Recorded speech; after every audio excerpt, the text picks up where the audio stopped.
Record. Welcome to DXgov governance discussion for September 29th, 2021, 1500 UTC. Starting first with the proposal roundup, which I'm going to share my screen to go through. Starting with mainnet, the actually only live proposal now on mainnet that is still up for vote is the update swapper.eth resolver deployment to the beta 6 release of Swapper. So I think this is set to boost in 4.5 hours. And this is, I think, like the 3rd release of Swapper in like as many weeks, or 3 or 4 weeks. So I don't know if Zet or Federico wanted to mention anything that's exciting about this Swapper release.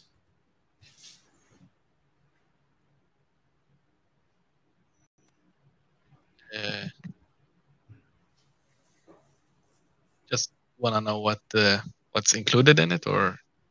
Yeah, I mean, I guess this one is, anything new included in this, or just some like fixes to the previous version. So I think one thing we chose to do is do smaller releases nowadays. So even though it sounds like a big new release, it's mostly fixes. I think a lot of improvements for Arbitrum, adding icons to tokens, adding new tokens to the standard token list, such as USDT, add Swapper token to MetaMask button. A lot of people were actually complaining not seeing Swapper in MetaMask, which is, so we added like a lot of smaller stuff. It's not necessarily fixes, but just some improvements.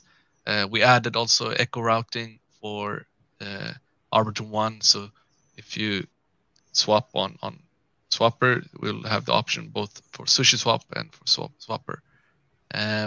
Fix some like mobile issues we had. And also just some stuff in the UI that we weren't 100% clear with. We added like tooltips to see which reward you're actually getting, because sometimes the icons are too small or the icon is missing. It's really hard to know what is a reward. So a lot of like improvements. It's actually a really good update. So yeah, I'm happy to have this up really soon. Cool, yeah, and I think it's great the kind of, as you said, breaking down into smaller releases. I don't know if people have been following along, but Swapper team has really been cranking out a lot of different fixes and updates, and kind of integrating some new team members, and yeah, it's really exciting to see the iteration pick up once the kind of product is live and we can work with it. Really looking forward to the bridge, I guess, as it comes in the next couple weeks here, or whenever. Yeah. Awesome. And then there are a couple transfer proposals, and or one XI transfer proposal, and then a ETH to stables treasury diversification proposal that are still to be fully executed, but we're hoping to do that actually after this call. And then on XDAI, I guess the first thing you may notice, I don't think he's on the call, but this week using a new layout that Ross has been using for DXvote to go through proposals here.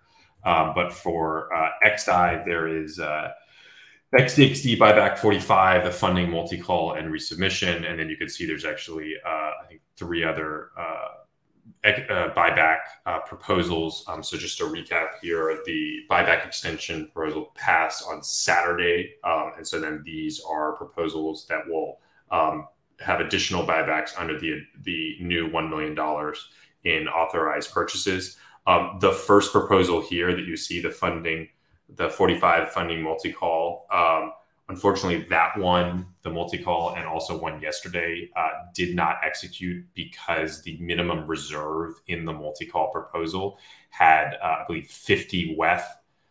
So that means that when the Oracle is checking the price of DXD, it checks the Swapper WETH DXD pool for the price, and it checks to see if there's a certain amount in there to be able to get the price from there. But because the DXD WETH pool had gone down a lot, the amount of WETH is not in there.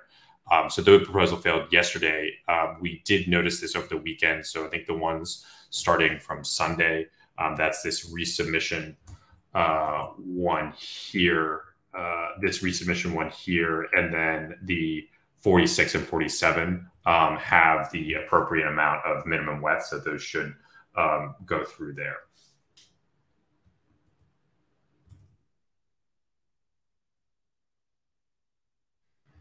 Yeah, and then besides the buyback, there is a worker proposal for Sky for July and August, and then for AliQ for August and September. And then there is a member balancer that I was hoping to get maybe some votes on. This is from myself, Caney Fork. So I had done a couple of deposits to make the operations, I guess, run a little bit more smoothly. So one of these was a 0 point. We're gonna get that DX vote in a little bit, but the answer is yes, Keenan. But yeah, so for this member balancer, there were a couple different deposits I made to kind of make sure that the operations are running smoothly. So one of them was a 0.05 WETH deposit. I think because there was a funding proposal for a buyback that we were actually just short of WETH in DXDAO because we had someone had taken some WETH out of a proposal that we hadn't calculated. So I sent this there, and then there are 4 different gen deposits that were sent there, and this is a reimbursement actually in dollars or XDAI, sorry, instead of gen, and that's primarily because we actually don't have very much gen in XDXDAO or DXDAO, so we need to have the DAO purchase the gen. So this is a reimbursement of that, and so this is the first proposal that does that. You can see it's $844 for these. Oh, thank you. I don't know who this is, but someone just voted for it. So these are there, and I think this is important because we do need gen over the next at least couple of months, but we are running low. So I think that having this will allow other people with gen to be able to deposit it in and get reimbursed for that on DXDAO. But I wanted to see if there are any questions about this. Now look at that. It's like Deeks, Deeks vote. It's a live feed of the votes.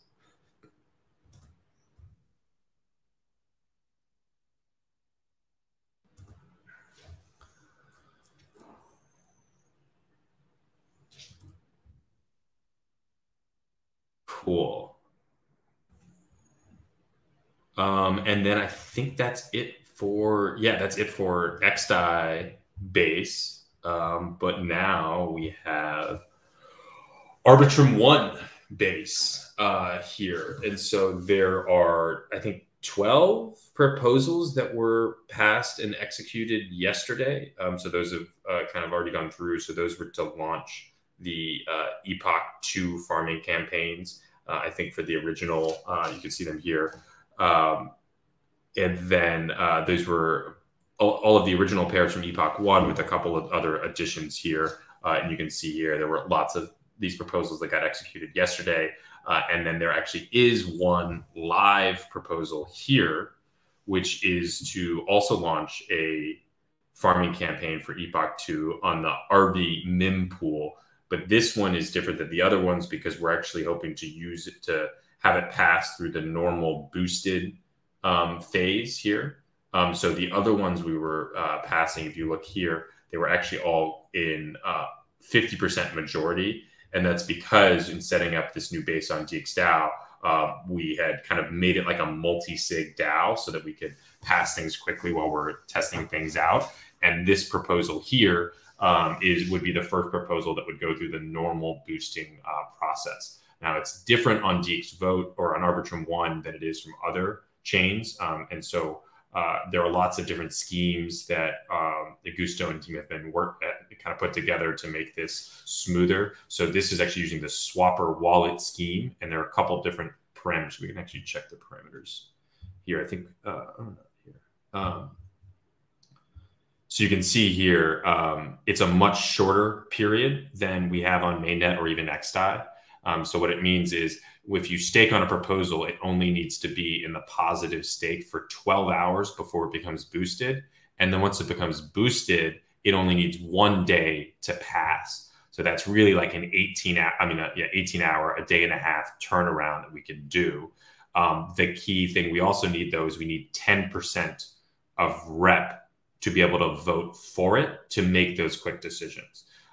So now we've kind of inflated these on some specific addresses that are the so-called rep whales. But moving forward, when we want to use the swapper wallet scheme, we'll still need to get to 10%, which is doable, considering the different amounts that, probably 2 to 3, 4 contributors may be able to do that, but it will require some kind of coordination there.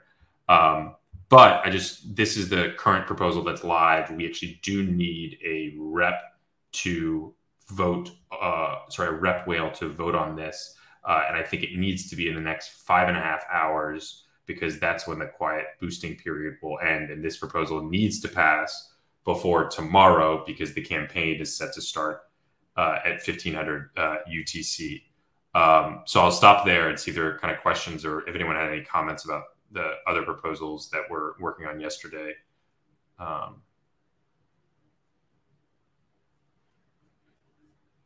John, I don't know if you wanted to talk about these at all, or if there's anything to kind of add on how these went yesterday. Yeah, just sorry for background noise. I'm in a coffee shop because of some power stuff going on near my apartment. But yeah, I think things went well here. I think we're cutting it a bit close, and I think hopefully for Epoch 3, we can shoot to have proposals up sort of like the week before. The other thing I think we need to kind of be aware of too going into the next Epoch is, as we shift to doing things the normal way with boosted proposals, is that if there's 15 some odd farming campaigns, like what is that going to be doing to the required upstake for some of those proposals? So I don't know if we're going to need to do them in batches or whatever, or adjust those parameters, but we should think about that too, because we haven't actually moved that many proposals through yet, obviously, but we will need to do that like in the next couple of weeks. Yeah, that's a good point that I didn't think of. So just to basically, when you have more proposals in the queue or in the boosted phase, that increases the amount that you need to stake on a proposal to get it to the boosted phase. And then, of course, on Arbitrum 1 and DXvote, we're using DXD for staking, not Gen. So I'm looking here, the boost threshold constant is 1.42. I think this is it goes 2 raised to the n, and this is n. So this is actually a little bit higher than it is on mainnet or XDAI. So yeah, I think this could increase the amount pretty significantly, quickly.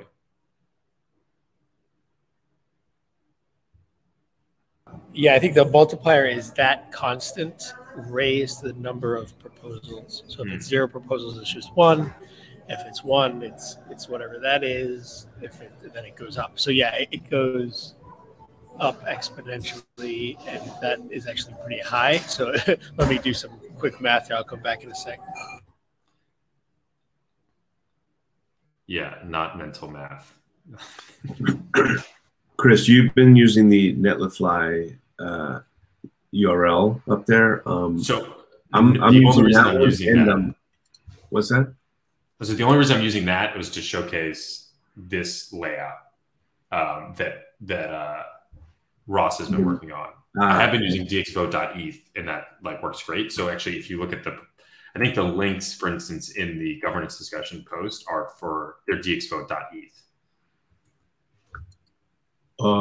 So not the dxgovernance.github.io one. You're using dxvote.eth. Okay. Yeah. This one is purely because this was a new layout that I kind of liked.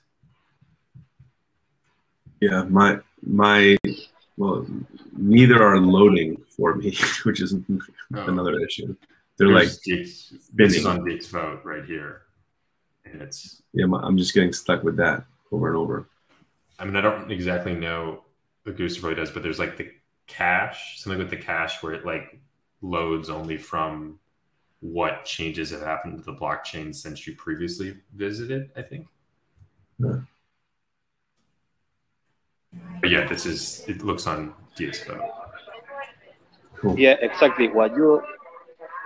Sorry, guys. Can you hear me? Yeah. Okay, I hear myself. I don't know why.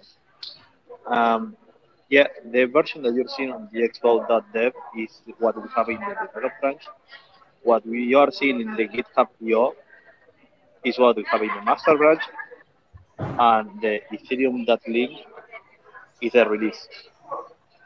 What we will have to do is to update the cache for Arbitrum, because right now what you are getting is what you have on your local host plus the last time that you open. So the longer you wait before opening again the app, the more time it's going to take to load. And there's actually a nice explanation of this in the DX Governance GitHub, both the 3 different releases they have, and then also the cache details and the pros and cons. Something that we should do is I should transfer the DXvote that ETH link to the multi-signature, and we can update the next release from the multi-signature. Yeah, I think that would be good because I mean, for instance, like it's nice. I feel very confident when I'm like linking to dxvote.eth.link and it like has the proposal, like the link is literally the URL is the proposal ID and that because that just feels permanent in a way. Much more than Alchemy, right? Not sure if those Alchemy links will.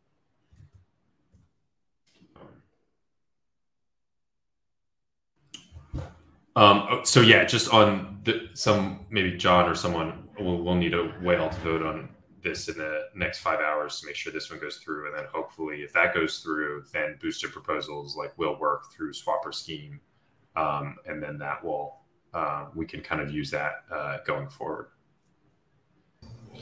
And a little math update. So if you had 10 proposals with a boosted, like threshold constant 1.42, then the multiplier is 33, right? So you would need, I don't know, 3.4 DXD or whatever to up snake on that to boost it.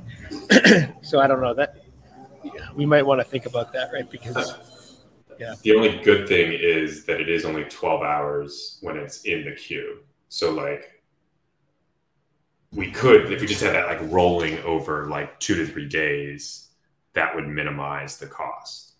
But that requires a little bit more planning and ahead of time. Yeah. I mean, we're either going to need like 100 or more DXD to do it all at once, or we need to batch it, or we need to change the threshold. Yeah, I mean the threshold constant maybe for the swap. I'm trying to think with the Swapper wallet scheme if that needs to be higher. Yeah, with the exponential, so when you get to 15, it's then 192. So yes. it goes like up exponentially. So what that means is that once you hit a certain number, it gets really expensive really fast.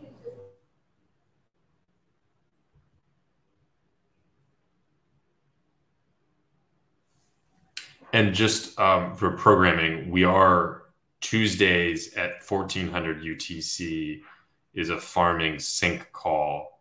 Keenan has been putting together all of the kind of different distributions allocations. Now we have the second one we add. So that call on Tuesday is meant to just kind of have a community discussion on where we're at with rewards, reflect on the previous epoch, and then make adjustments going forward. And then I think that the goal is, as John was saying about getting these proposals in, I think the goal is to have proposals submitted the Friday before the next epoch starts. So we're starting epochs at Thursday, 1500 UTC. And so that would mean the Friday before that, we try to submit proposals, especially if we're going to start clogging the queue there. And then that Tuesday call will help determine what the rewards will be for those proposals.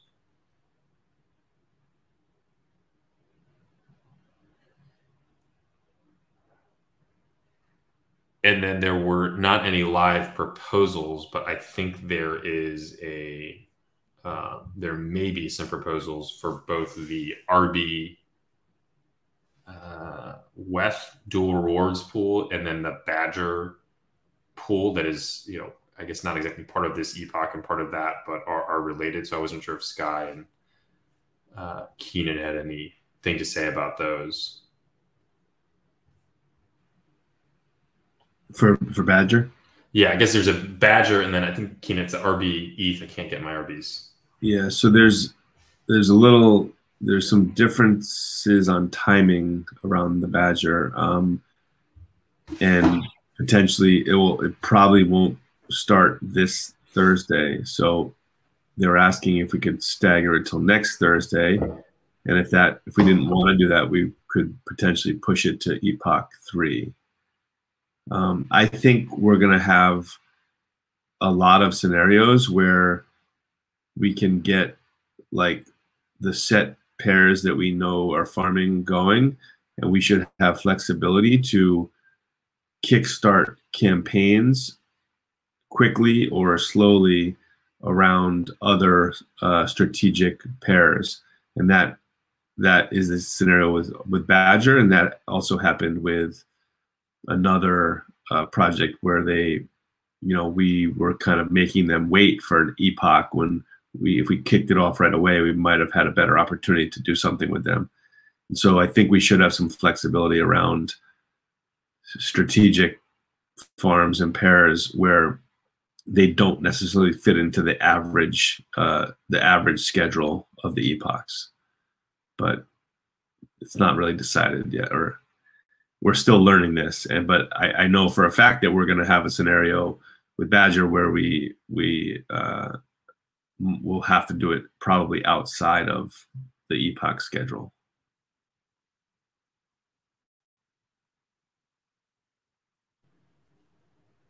Yeah, and then Keenan, there's the RB ETH, or another unique situation because there's a dual reward there. Is that correct?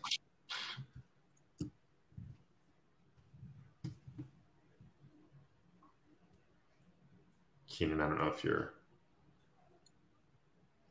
there or muted.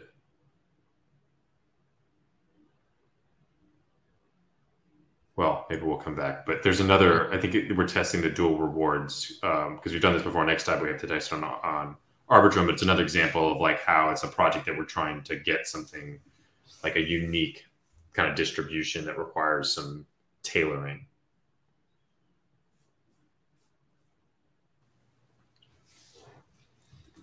I think that there are some tests needed, and John mentioned that it may not be technically possible at this point. Yeah, I think we're figuring that out with the Rinkeby stuff now. But it's cool to try to, I think, to sum up the Sky and the RB ETH is it's nice when like Swapper has this base level like farming campaign that we're making adjustments to every 2 weeks, right? But it's kind of on the most popular pairs. It's kind of providing a base layer of liquidity. And then on top of that, we have these more like specialized, tailored engagements to grow the community that are, maybe different every other week or every epoch. There's kind of something new to talk about. The other potentially exciting thing we're trying to think of is like maybe we can showcase partners on our community call, and that can be a platform to talk about this new farm for this new pair, and then also give some a platform to the partner.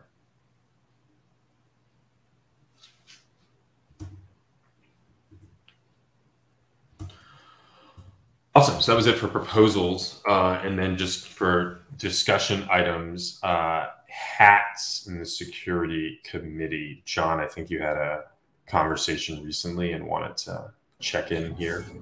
Yeah, again, sorry for the background noise, but just to review, HATS is a new project that DXgov has provided a grant with and wants to partner with and actually use in production. They are now live on mainnet, and what they are is like a bug bounty incentivization network. They're trying to get hackers and auditors to report on bugs directly to the project in exchange for some bounty that's placed in the native token or whatever token the project runs. So the idea is to use DXD to provide what's called a vault on hats.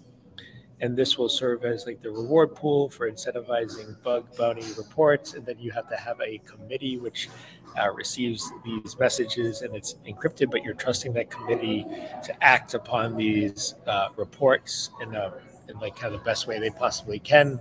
Obviously, with consensus and stuff, there's limitations to what even a trusted committee can do. There's immutable code, etc. But they would sort of be entrusted to take the best course of action given this information, and also approve whatever the amount should be for the bounty reward based on the type of report and what severity it comes at. And so I think now we have the Telegram group set up and working with Rinkeby, but we have a couple of open items here. We need to determine who that committee is exactly. They need to control a multi-sig, which would approve spending from that vault. And then we have to also decide what amount of DXD should be sent from the DXDAO treasury to populate this vault.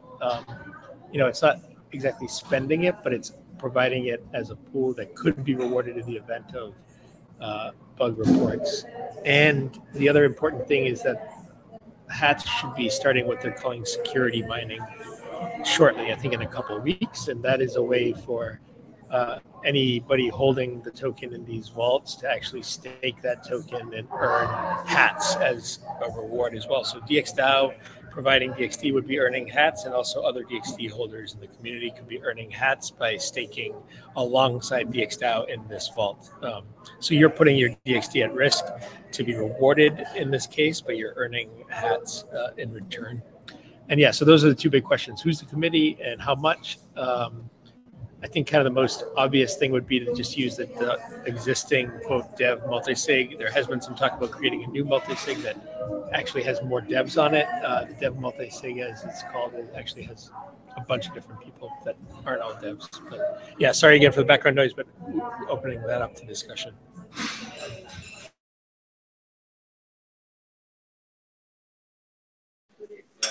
Maybe I'll add just that, the responsibility of the committee is to receive sort of like disclosures and decide like if to approve them and how to approve them. And this needs to be like done fairly quickly. So these needs to be like technically competent people and, people who have high availability, which I don't think is a problem, but just to note that.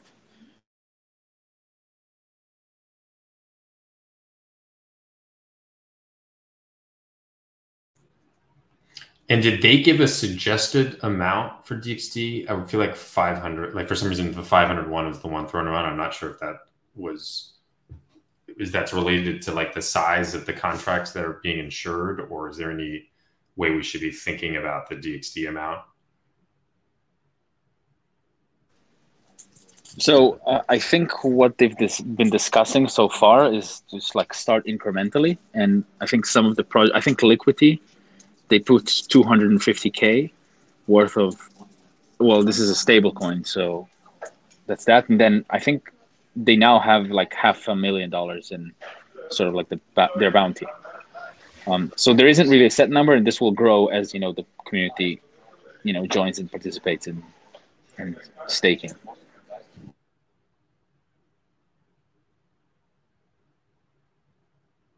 Yeah, I feel like benchmarking, I guess, open to what other people are thinking, but I think that the two things on my front are, one, benchmarking what that DXD number is to something else, and if liquidity is around that.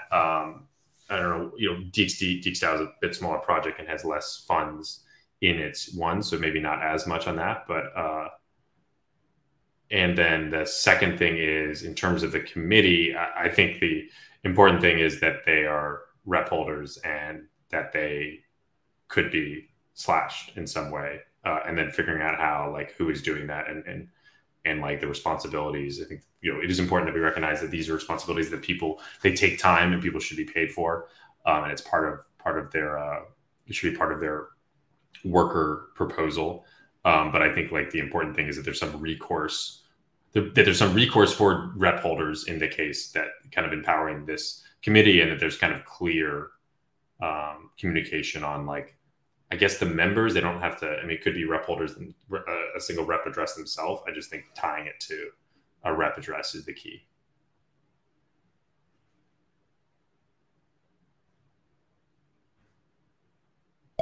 We also have to specify which contracts are covered and what the different severity levels and the percentage of the reward pool that is given out based on that severity. I think right now the suggested contracts are basically all the swapper contracts and the Omen contracts. And then, yeah, we can go into probably the severity stuff is a little more technical, so I don't know if it makes sense to discuss it here, but maybe we'll have a down talk post or something once that's been detailed. Another thing that's sort of an aside, but I think is pretty interesting, UMA, I've heard, is also using hats, and they're looking at doing KPI options as part of the actual reward token, and this could be a great use case for Carrot as well. So what you could imagine, I think, here is, like, if the committee decides to give out, basically instead of DXD, it's like carrots that are then in turn representing DXD.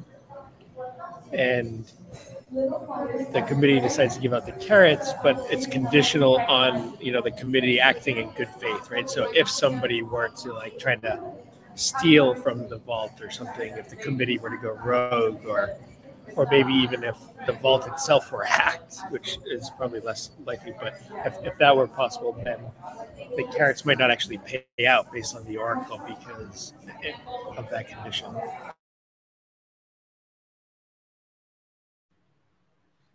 Yeah, it would definitely be a good showcase of, like, a use case for Carrot and how it can be, like, almost like tagged on to someone else's protocol or, like, product or service, and make it, like, kind of improve it or make it very tailored to a specific use case. Yeah, I think, like, the high level, it's programmable incentives, right? And this whole, like, so much of blockchain really goes back to incentives. So I think you'll find use cases in a lot of places. And, like, yeah, I think this is a great example. You could imagine hats being used widely by, hundreds of projects, and potentially all of them would have a need for something like this.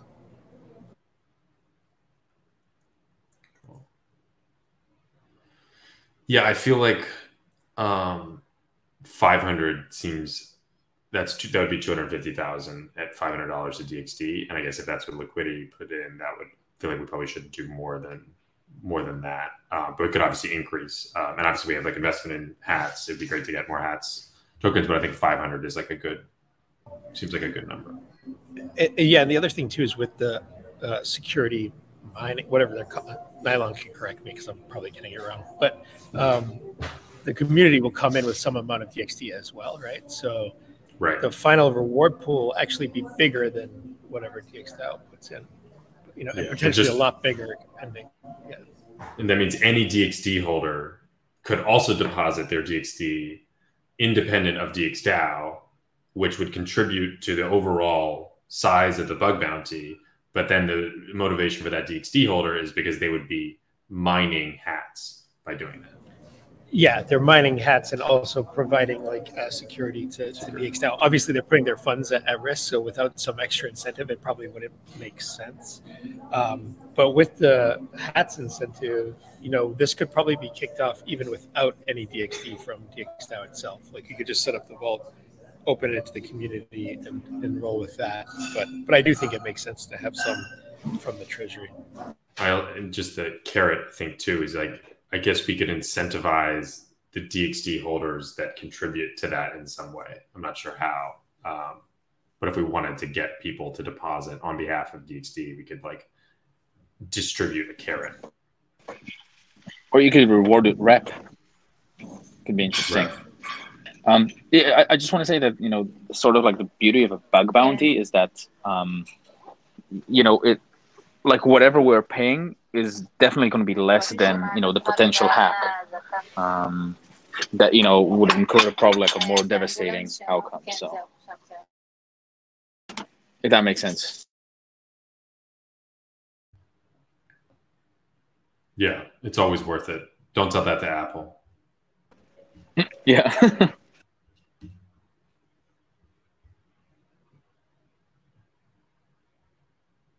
Cool. So I guess 500 DXC would seem maybe is a good starting point. And then I guess in terms of the committee, John, I don't know if you had people you're trying to recruit. We have enough people that are technical and available enough.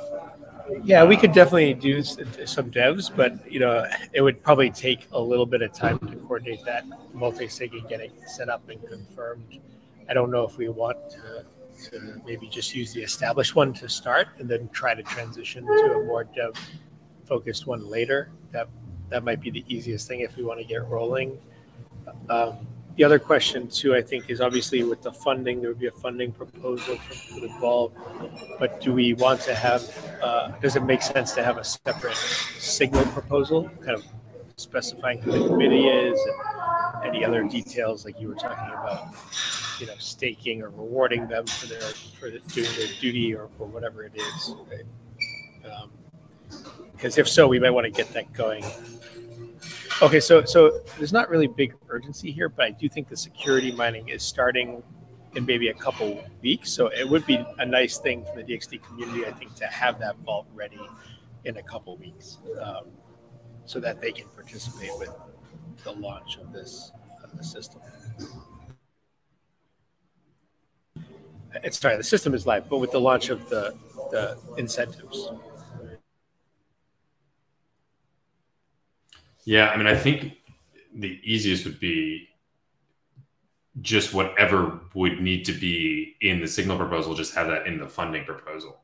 That would kind of culminate in that what you kind of lay out there, and you'd get kind of authorization from that in the same one, especially if it's even going to the multi-sig that is empowered with that. That would make it easier. And I would guess that would probably be based off of a DAO Talk post that we had that was kind of explaining some of this. I would hope that maybe that is the formation of a more security oriented squad. I know there's some other things we should be thinking about with this, and there's some kind of details and the kind of structure to work out. So I think having something in DAO Talk in the proposal that kind of leads to the creation of a more focused security component of people getting paid for these things, I think is a good thing. And at least having that in the funding proposal, I think would be best.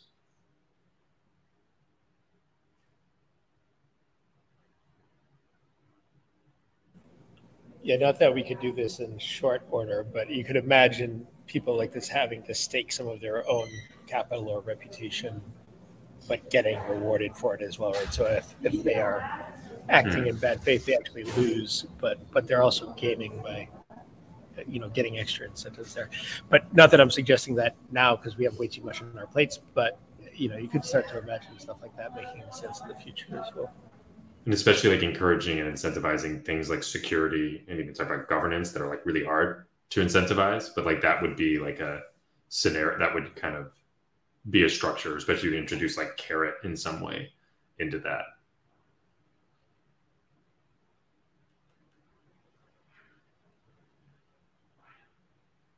I know, it's too easy.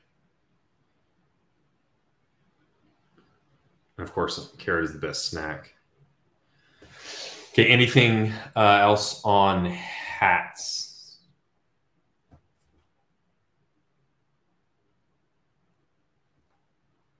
Awesome. And then just contributor UX check-in. Melanie, I wasn't sure if there's anything we wanted to update, and we got some recruiting. Yeah, nothing too much, but I wanted to quickly discuss my signal proposal that I posted earlier today in the forum for a contributor stipend and additional funding while we're in Lisbon for the DX retreat and Lisbon Blockchain Week.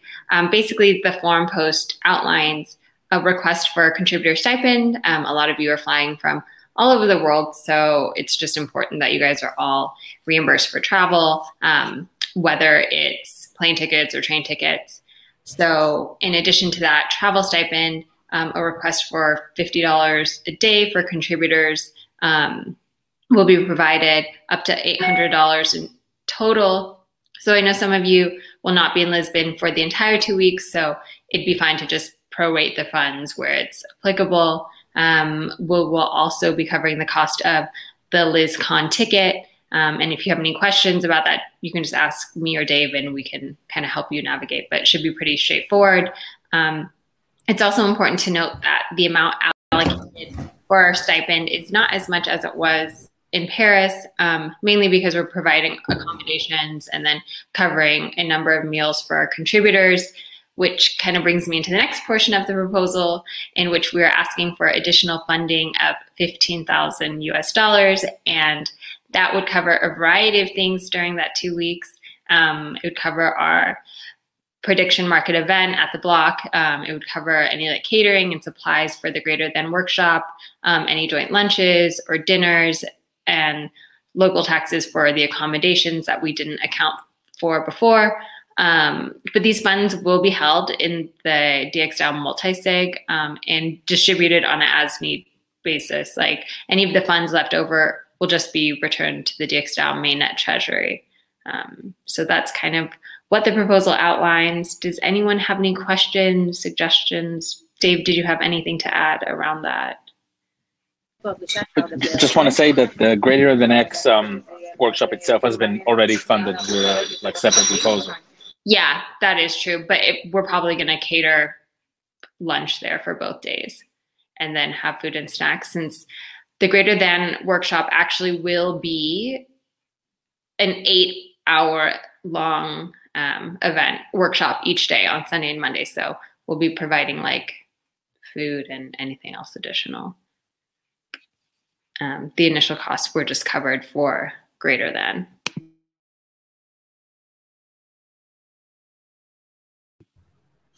And I was just looking at the previous proposal or the forum thread. So I guess that was, there was a $25,000 initial funding. That was like basically all the lodging, I think. Yes. Is that correct?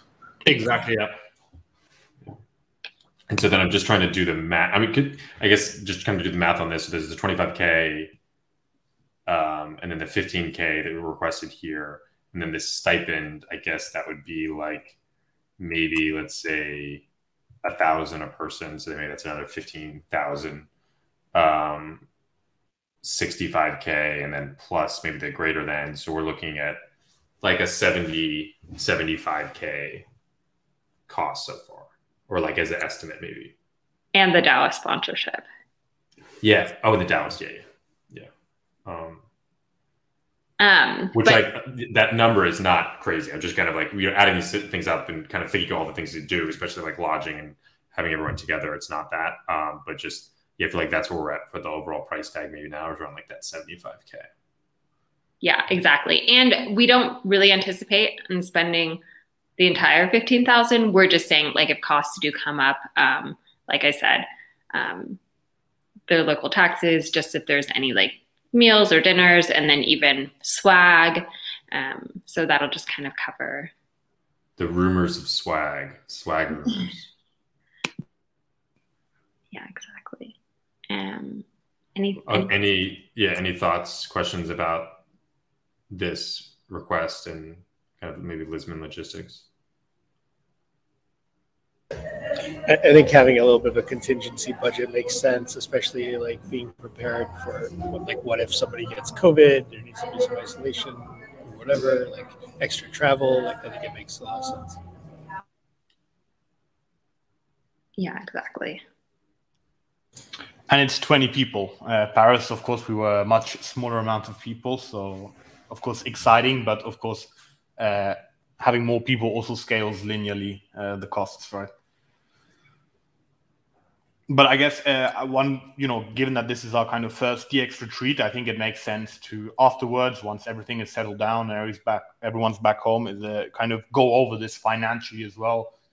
Given that I believe we plan to host a DX retreat every year, more or less, and maybe in retrospect also do an analysis of what went well, what went bad, where we could spend more money perhaps, or where we could spend less money, etc. I think we'll have a much better idea about that in the aftermath. Yeah. Yeah, absolutely. I hope we can have also KPIs for the conference that we're going to set, like at the retreat. Yeah, absolutely. I mean, I think we're definitely going to be spending quite a bit of time together at the retreat. So we have like presentations and discussions kind of planned around certain things. So I think that should definitely be a goal of ours. And then in addition to that, at the greater than workshop.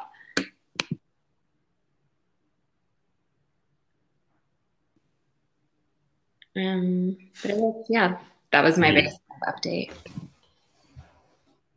We need to devise a carrot on how to set the KPIs.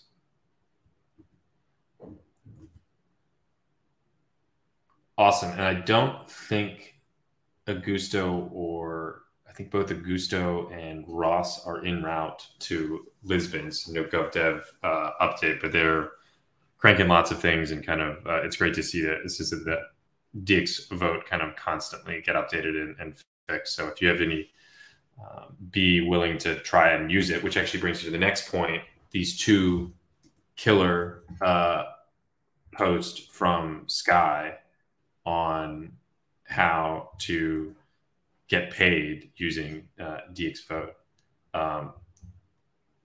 which is exciting in a sense of getting kind of freeing ourselves from alchemy. So I have submitted a proposal on DXvote and got paid with rep and USDC a couple weeks ago. I know Sky just did that. And then you can see here, there's two pretty clear instructions on how you can use this yourselves. And it's pretty self-explanatory. I guess the big change or you have to notice is kind of this thing right here. There are some tricky things for each of these. And so this is your wallet address that you want. This is the actual amount of rep just in the pure number. This would be the XDAI value if you wanted to request XDAI. And then if you want another token, this is where you put the token address. And then the token amount here is in Way, as opposed to these two inputs, which are not. And so this means you need to look up the number of decimals. And for USDC, that's 6. For WETH, that's 18. If you're ever sending that from there. But I think this is like an important step to us shifting governance onto DXvote. Sky was talking about this yesterday. He was talking about how it's good that we have both Alchemy and DXvote running side by side now, so we can kind of compare different things. But it's really great to be using this to do things, because every time we run into a little bug or problem, it is something that DXgov dev team can work on and fix and improve DXvote.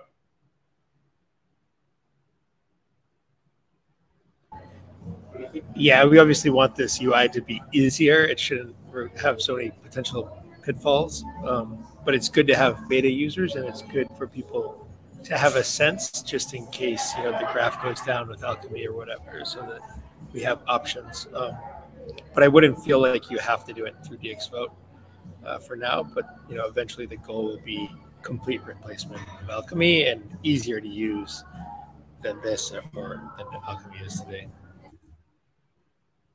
And Ross is specifically working on, like, one of the first things he's working on is the proposal template to make it easier on that. So kind of it should be easier for anyone to do that there.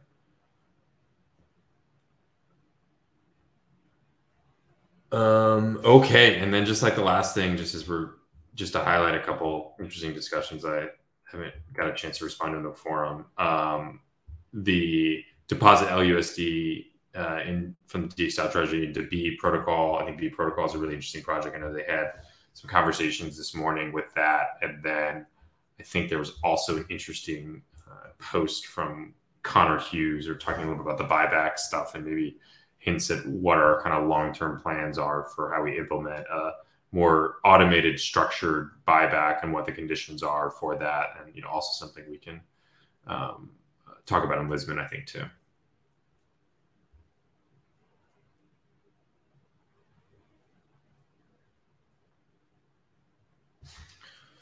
Okay, any other thoughts, comments, things we didn't get to?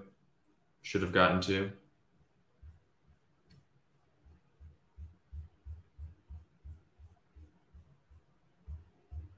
Awesome. Okay. Well, thanks, everyone. Have a good one. Thank you very much. Bye-bye. Bye-bye. Cheers.